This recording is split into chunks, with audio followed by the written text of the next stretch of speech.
Boa noite, nós iniciamos então nossa série de seminários com esse seminário cujo tema é escravidão, um tema extremamente desafiador, tanto por conta do nosso histórico, né? O nosso país é o que mais recebeu escravos advindos da África no período colonial, e também pelas questões que têm surgido, né? Essa questão da política de reparação de uma dívida histórica, também as questões de apologética, né? Porque muitos ateus eles usam essa questão da escravidão bíblica para acusar os cristãos de serem insensíveis a esse tipo de problema.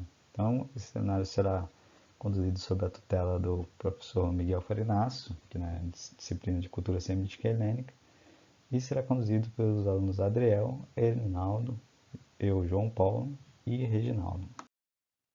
A fim de delimitar o nosso escopo aqui, então, a gente se serve dessa definição, que é da Convenção sobre Escravidão de Genebra, que foi feita pela Liga das Nações e depois incorporada enquanto definição pela ONU.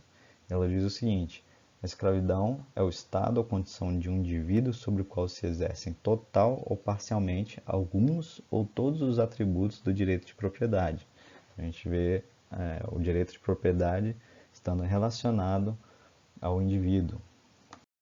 Mesmo tendo delimitado o nosso escopo aqui, através da definição, a gente tem que desfazer certas confusões, às vezes propositais também, que são estabelecidas entre a escravidão que existia em Israel no período bíblico e a escravidão, por exemplo, no Brasil colônia. Isso porque há uma discrepância enorme entre os dois tipos, a começar pelo fato de que a escravidão em Israel nunca esteve associada a uma raça em específico. Além disso, a gente não vê ali os requintes de crueldade que passaram a existir a partir do Império Romano. Então você tem, por exemplo, um autor romano chamado Varrão, que ele não vê problema nenhum em chamar o escravo de um instrumento genus, ou seja, um instrumento que fala, né? Como se fosse um mero objeto a ser disposto da vontade que seu detentor quer. Então, nesse sentido, a servidão que é apresentada ali em Israel é bem diferente da escravidão. Entretanto, a gente não pode também negar o fato de que houve sim pessoas que foram vendidas, né, e que foram suprimidas nas suas liberdades ali, né? Em termos de fontes literárias, o que a gente tem ao longo de todo esse período aqui são as referências por todo o Antigo Testamento, especialmente aquelas legislações do Antigo Testamento presentes em Êxodo 21, Levítico 25, Deuteronômio 15. E extra-bíblicos nós temos os papiros de Elefantina, que era uma cidade ali no Egito, que era uma comunidade de judeus. E ali os judeus trocavam esses papiros, né? Sendo que alguns deles revelam como eram as relações, inclusive com os escravos.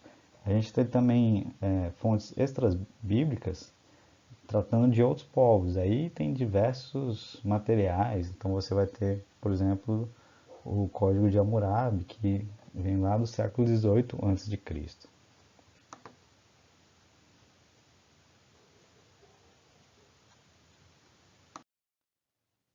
A confusão também existe com relação à terminologia, porque como eu disse anteriormente, às vezes a mesma palavra ela é usada por um regime de servidão benéfico, como o de Eliezer, em relação a Abraão, como também por um regime opressor. O que a gente tem em termos de terminologia são basicamente quatro palavras que são usadas, né? A gente tem ebed ou abad, que é a palavra mais usada, que é usada inclusive em relação a Eliezer. Ela é usada 800 vezes na Bíblia. A gente tem a palavra shifá e amar, que era usada em relação às escravas, como por exemplo Agar, e que vai aparecer 63 vezes a palavra shifá e 56 a palavra amar. E a gente tem a palavra miknat mikol, ou a expressão, né, que se refere a alguém comprado com dinheiro e que vai aparecer, por exemplo, em Gênesis 17, e que aparece 15 vezes na Bíblia, né? Quando a gente recorre às fontes históricas, o que a gente vai ver é que os principais meios de aquisição de escravos da época eram as guerras. Então, quando alguém perdia uma guerra, parte da população era tomada como escravo. E aqui é até interessante porque isso era visto muitas vezes como um ato misericordioso, já que determinadas guerras santas você tinha a obrigação de eliminar todo aquele povo. Então, quando você, em vez de fazer isso, tomava uma população como escravo, era visto como uma certa misericórdia.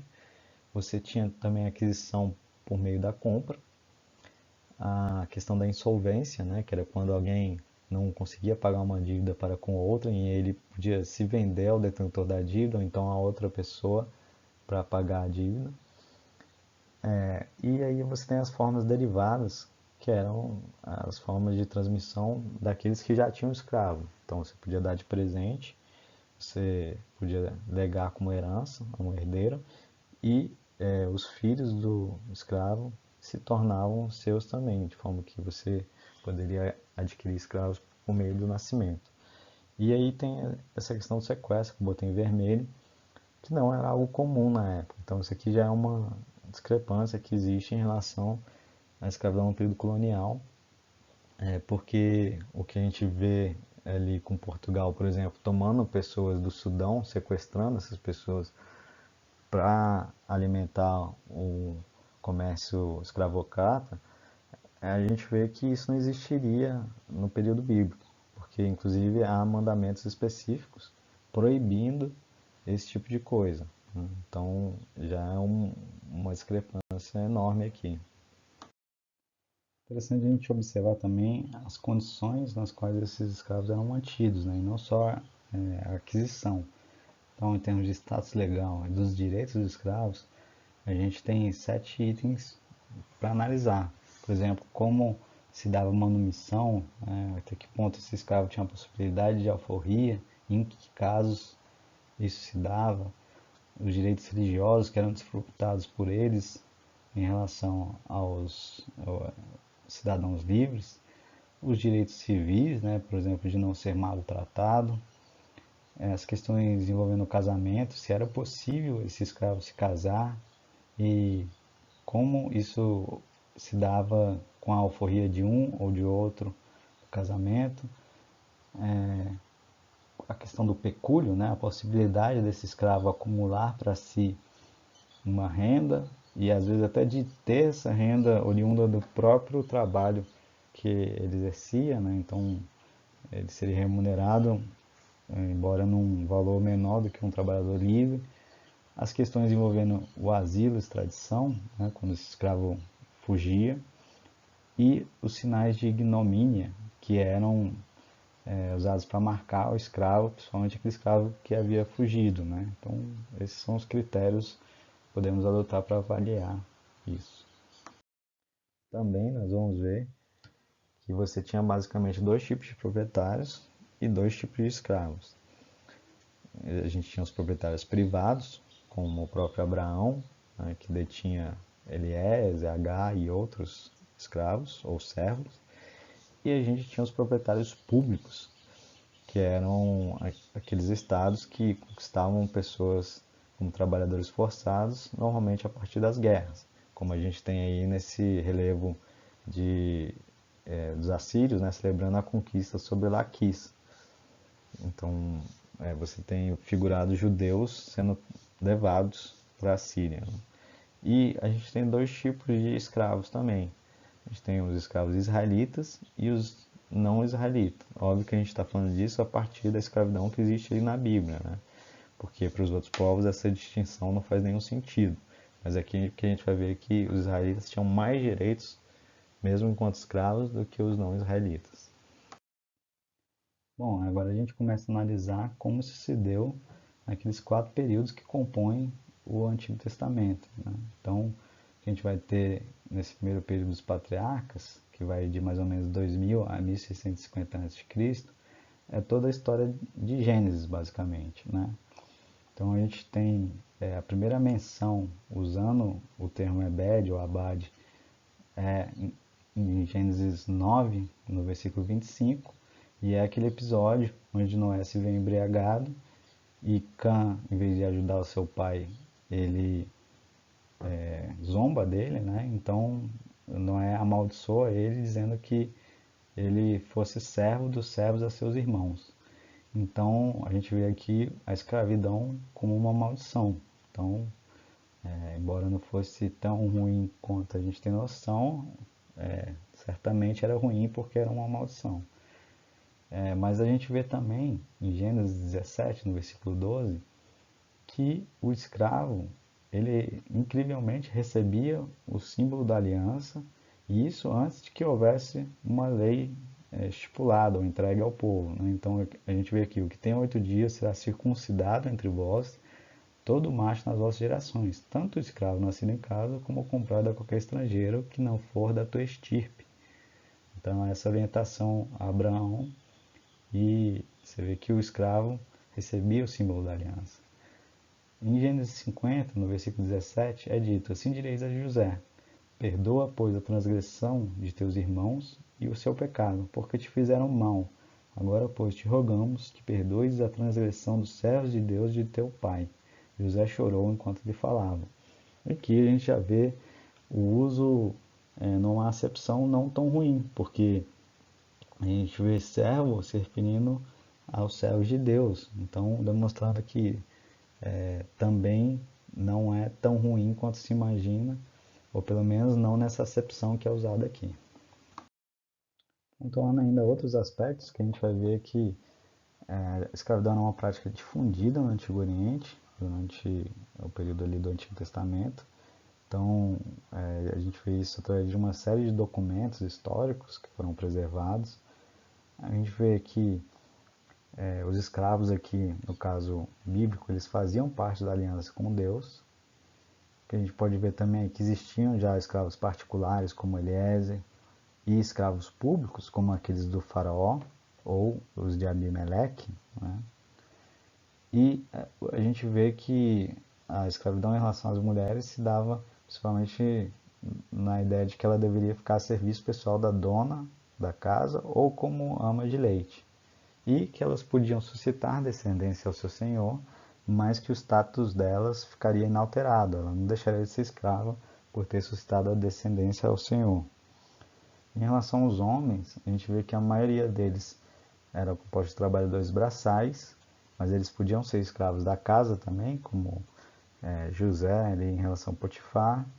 Eles poderiam ser guerreiros também, como os 318 de Abraão lá, ou executar serviços especializados, como os médicos do faraó.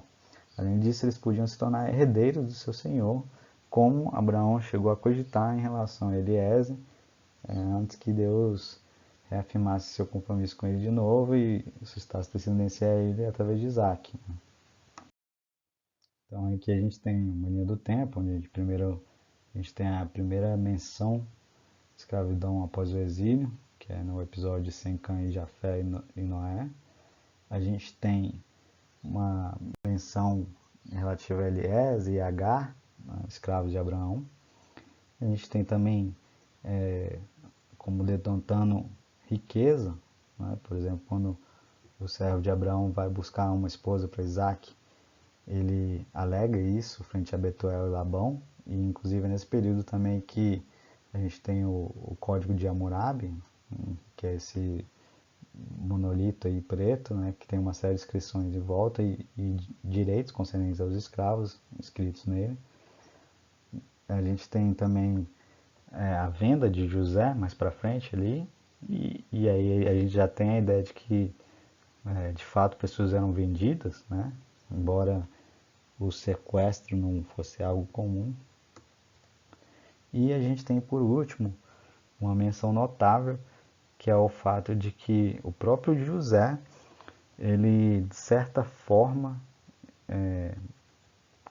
fez com que os cidadãos egípcios se tornassem escravos do faraó, porque naquele período onde eles estão experimentando 7 anos de fome, ele vai distribuindo o trigo por meio de pagamento, então não é gratuito. E as pessoas vão chegando um ponto onde elas não têm mais nada a vender e elas vendem a si próprias, e aí eles passam a ser escravos do faraó, de modo que eles têm que pagar um quinto da sua produção para o faraó a partir dali. Em relação ao período dos cananeus, ele é um período muito rico, porque onde vários símbolos do povo de Israel são instituídos de forma a formar a identidade deles. Né? Esse período vai de 1650 a 1050 a.C. E talvez o símbolo maior que a gente vê nesse período é a ratificação da aliança através de um tratado. Um tratado que segue os moldes dos tratados do Oriente Médio. Porque os tratados da época você tinha basicamente um rei entrando em aliança com reis vassalos e nesse tratado então você tinha uma estrutura onde primeiro se identificava o rei, depois se dizia o que o grande rei fez para que os outros obedecessem a ele. Eram descritas estipulações que os reis menores deveriam cumprir, sejam gerais ou específicas. Eram enunciados também sanções, bênçãos em caso de cumprimento, as estipulações e maldições em caso de descumprimento. E por último você tinha provisões para continuidade. Quando você observa os documentos legais do Antigo Testamento, você tem a mesma estrutura. Então você tem em Êxodo 20, por exemplo, Deus dizendo: eu sou o Senhor teu Deus, que te tirei da terra do Egito, da casa da servidão. Ele dando os 10 mandamentos e uma série de estipulações mais específicas, descrevendo bênçãos em caso de cumprimento e maldições em caso de descumprimento, e oferecendo provisões para continuidade. Tudo a fim de que o povo, em relação às estipulações gerais, entendesse o que é amar, a quem devia amar, de que forma deveria amar e de que forma isso se dava nos casos específicos, a fim de frutificar para o Senhor. Né? E em relação aos mandamentos específicos relativos à escravidão, o que a gente tem é uma menção dela nos próprios quarto e décimo mandamento. Então, quando é dito a respeito do sábado, a gente vê que é um dia franqueado ao escravo também. Isso é uma diferença, mais uma, em relação à escravidão colonial, por exemplo. A gente vê também que no décimo mandamento a questão da cobiça, os escravos também não deveriam ser cobiçados. A gente vê 3 leis fundamentais, que são essas de vermelho, né, que vão versar diretamente sobre os escravos. A gente vê o lugar do culto e as festas sendo franqueadas ao escravo. Inclusive é dito que o escravo também deveria se alegrar com esses momentos ou esses locais.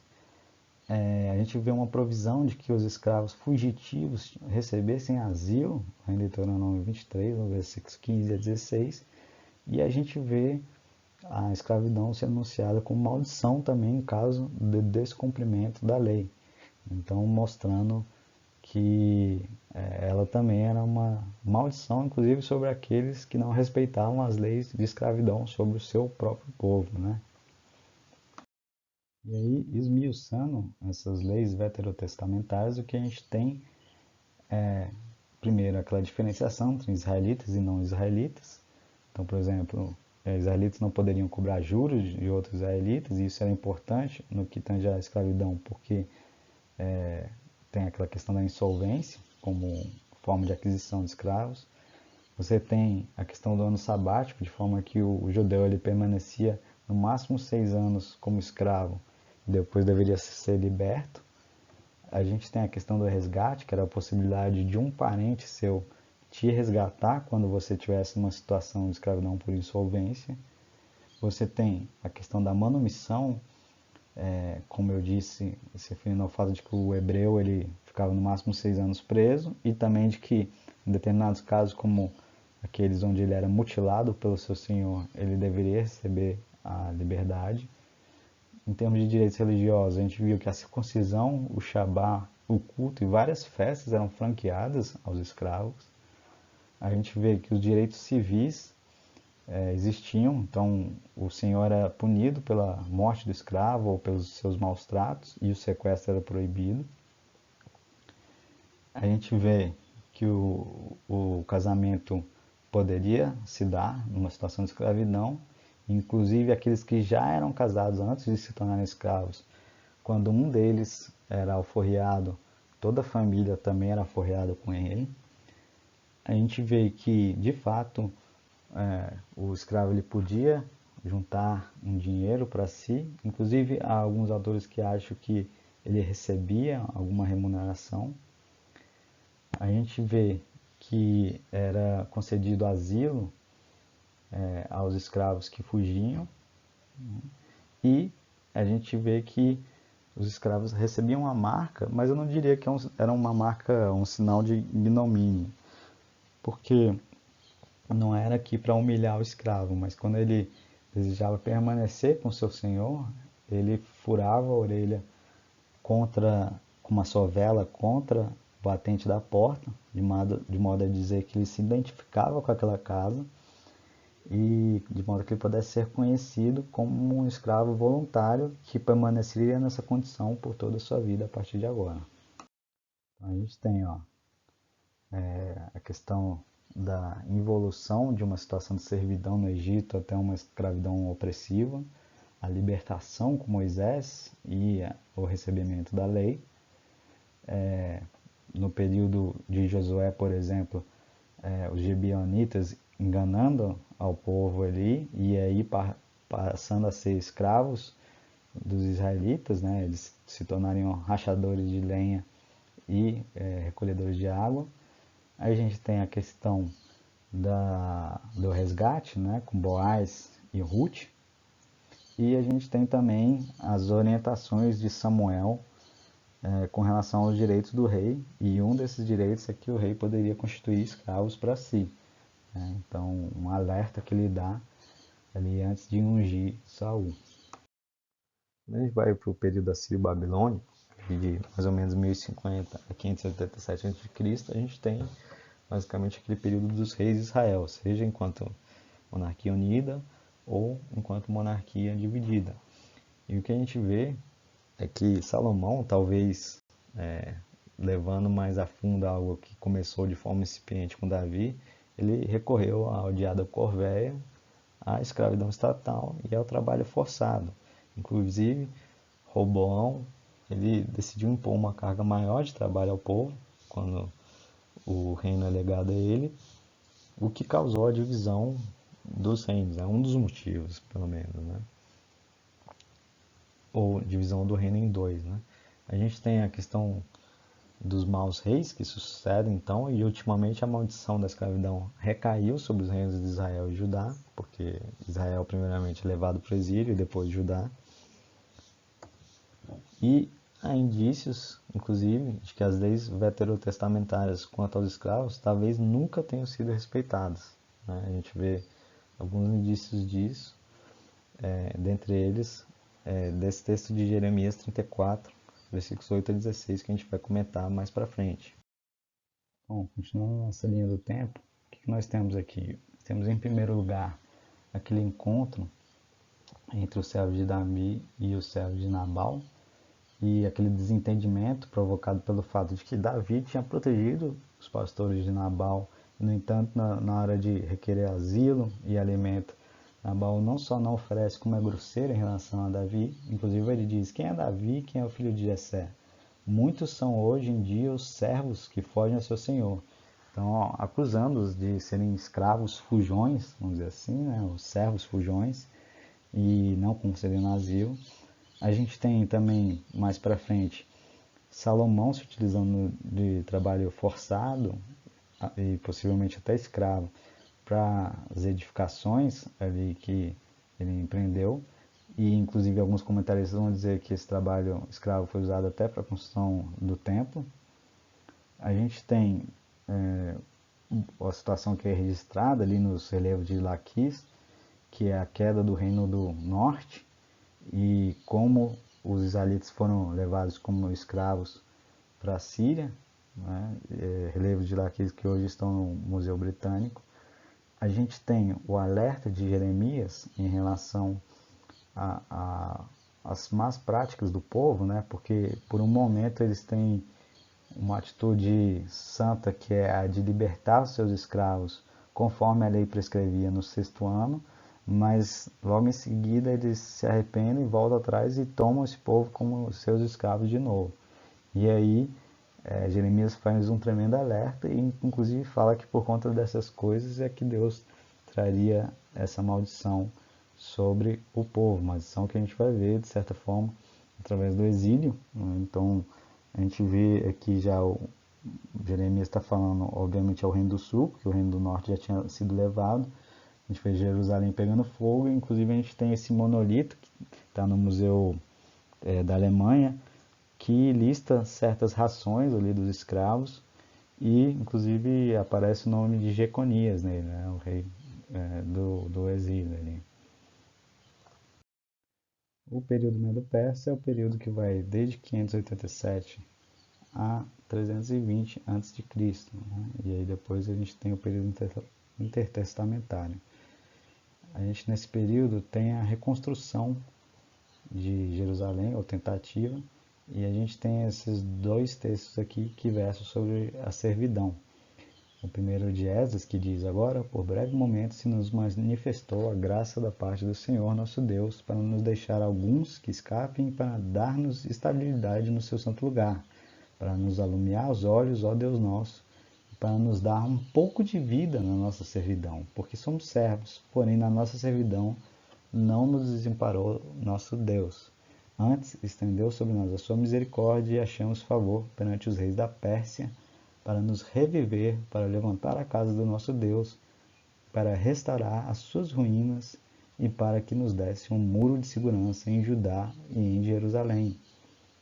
E aí tem o texto de Neemias, que eu não vou ler, mas que ele fala de como eles estavam voltando, mas eles continuavam como servos, né? Como também Esdras falou, do povo medo-persa, né? Então os seus abundantes produtos eram para os reis desse povo, né? E não para si próprios, né?